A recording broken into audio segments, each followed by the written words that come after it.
So allergies, mast cell activation, not mastocytosis, we're going to talk about skin reactions, hair issues, irritable bowel, bloating, GI, diarrhea, constipation. We can see all those things developing with orthostatic, especially the POTS sympathetic response. We learned a lot during the COVID phase, especially people who had no health issues suddenly develop all this sort of chaos.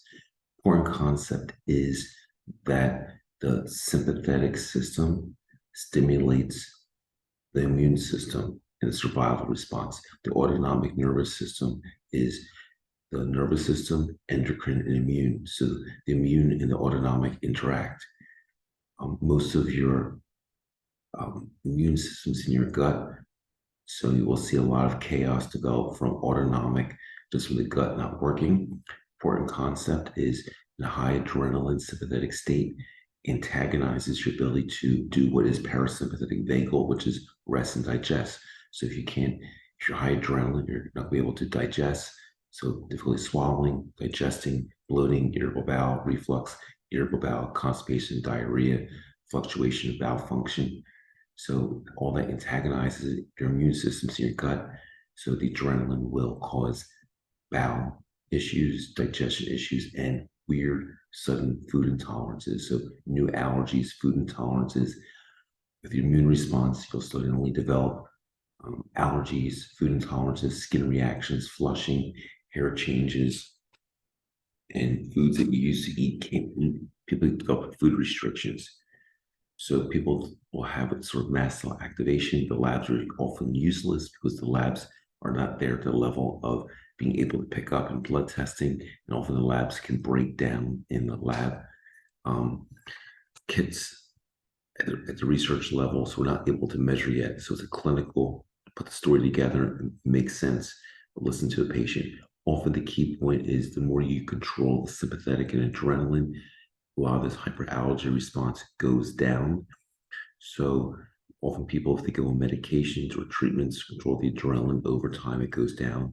Keeping food logs over, if you're having a bad day, think about what you've eaten over the last 24 to 72 hours. If 72 hours can be a trigger because it takes a while for things to go through your GI tract. If you have impaired rest and digest, your gut motility is sluggish. So it can take a while for things to go through. So, um, if you eat something that's it's very high histamine foods, you might be still in your system 2 days ago, and it might be the trigger. So, and foods that might seem like high histamine foods might not be an issue for you, but other foods may be. So, really keeping a food log. Remember this: foods that are high histamine are often seen to be migraine triggers, irritable bowel triggers, cystitis triggers, and make you not feel well. It's not an absolute rule, and you might just have to pay attention to see what foods are and what not.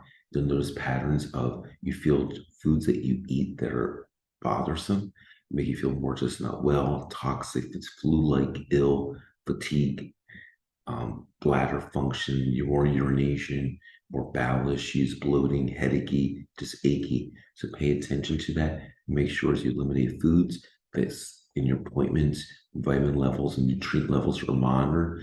You might need a nutritionist who is literate in mast cell, histamine foods, and POTS. That often comes from more the integrative functional medicine realm. So that's important. Sometimes people need to use medicines like antihistamines, anti-allergy medicines. Be mindful those medicines are drying. They can dry the mouth, dry the eyes. And for some people, feel more fatigue. And high doses can slow down heart rate and rare risk of QT interval syndrome, prolonging the heart rate, and a concern that can be for some rare paid people. But usually the biggest thing is we control the sympathetic response, all that orthostatic sympathetic care that we talk about, and all these videos and things that we do helps a lot of that mast cell activation. So that's an important quick teaching point about that. Thank you for listening.